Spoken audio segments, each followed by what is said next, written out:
such a great matchup. Would be fun to see Luka and Zion in the playoffs this year, but not a guarantee. The Mavs and Pelicans both outside the top 10 in the West. That means they're not even in play-in game contention. Vince, which team do you think is more likely to get it together, make the playoffs, actually be in that final bracket? It's a tough one. I honestly say neither. You know, I think both teams right now. I mean, I think it all depends on what the Golden State Warriors do, and they're playing right now. They hold the 8th spot, and they're playing great basketball. I think for the Pelicans, losing Drew Holiday was a big loss for them right now. So I mean, we just have to see because. But if I had to pick one, I would say the Mavs because I think they're playing better basketball right now, but it can go back and forth. Like you know, I think they're 10 and 11 in the standings, and we'll see what the second half brings because that's when it's money time, and these guys understand what it takes in the second half of the season. Luka's playing great basketball right now. They've been injured, but right now, I'll give it to the Mavs if you're twisting my arm to pick somebody. What about you, Zach? Hey, yeah, wait a second. I didn't know that neither was an option. I thought I had to pick somebody. Yeah, well, when did neither become an option? That's why I picked somebody. I'm going to pick the Mavs because I actually think it's kind of impressive that the Mavs are 12 and 14, given how the virus and the related health and safety protocols just ravaged their team. They made it last year. We saw what Luka and KP did on the big stage. And I think they know what their identity is. They know who they are, and I think their roster is going to come together. The Pelicans are still finding out who they are, so I'll go Dallas, but I will say this. The Zion we've seen in the last 2 or 3 weeks, the one who's running a lot of pick and rolls, not just screening, but running a lot of pick and rolls and distributing, that guy, I think, locks New Orleans into a more cohesive identity, and that scares me a little bit if I'm the rest of the Western Conference. But I feel like New Orleans is going to go up and down a little bit more, and Dallas might go continuous up if they can just stay healthy and get together. So I'll say Dallas. Yeah, I know we just sort of slough off COVID protocols, and we just sort of say that, or we say, oh, yeah, they had a lot of guys missed with COVID. I had a conversation with Josh Richardson where he was explaining to me his entire experience. I don't think we've shown enough what happens to the guys in this league when they are going through this while also trying to play a regular season.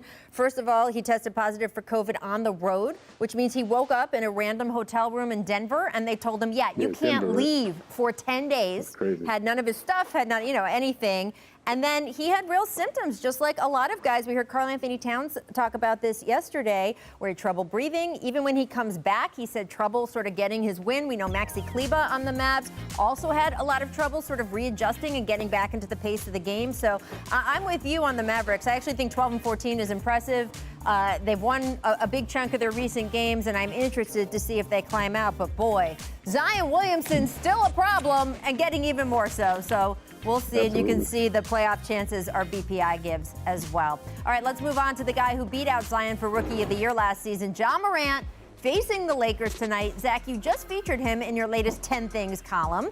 Has Ja added to his game in year 2? Because year 1, he won Rookie of the Year. I'm all in on Ja Morant. And what has he added? I don't know if he's added anything as much as he's just getting better continuously. But I'll say one thing. He's even a more sophisticated passer than he was last year. And my favorite thing about him is a guy that fast and that athletic, he could hunt points every single time down the floor. He could play full throttle all the time, get ahead of his teammates, outrace the game. And Ja Morant doesn't play like that. He seeks out opportunities to get guys involved. He slows the game down. He knows how to manipulate the game in the half court. He's always looking for teammates. He'll get off the ball and work as a cutter for a little bit to get other people going. That kind of unselfishness, that kind of feel for what it means to be a point guard and a leader, that guy has it. And I'm all in on him, and I'm really hoping he continues to get better and does special things for Memphis. And I agree with you, and I think just confidence in year 2.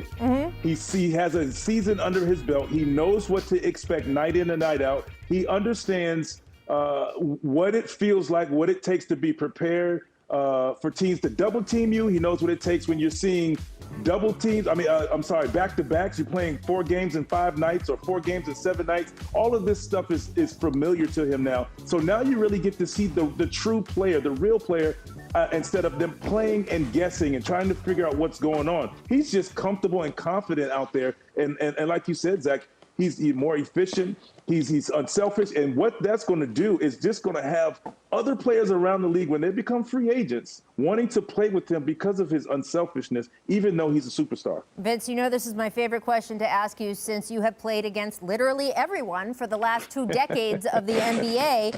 When Ja Morant came into the league last year and you were on the court with him for the first time, what did you notice about him at court level, so to speak? Well, outside of super athletic, right there, I knew he wanted to cross me over. I was like, nope, I'm going to foul you before you do that to me, one. That's why I looked at him and started laughing. I said, that's why he's laughing, because he knew he flopped. But anyway, I knew he was super athletic. And other than that, he's extremely comfortable and confident in his game. And as a rookie, he came in knowing, and he knew he belonged on that court. And that's what you can really see. It's not, and it wasn't cockiness. You know, sometimes you can come look at a guy and you're like, oh man, this guy is cocky. No, he was confident about who he is and knew he belonged. Thanks for watching ESPN on YouTube. For live streaming sports and premium content, subscribe to ESPN+.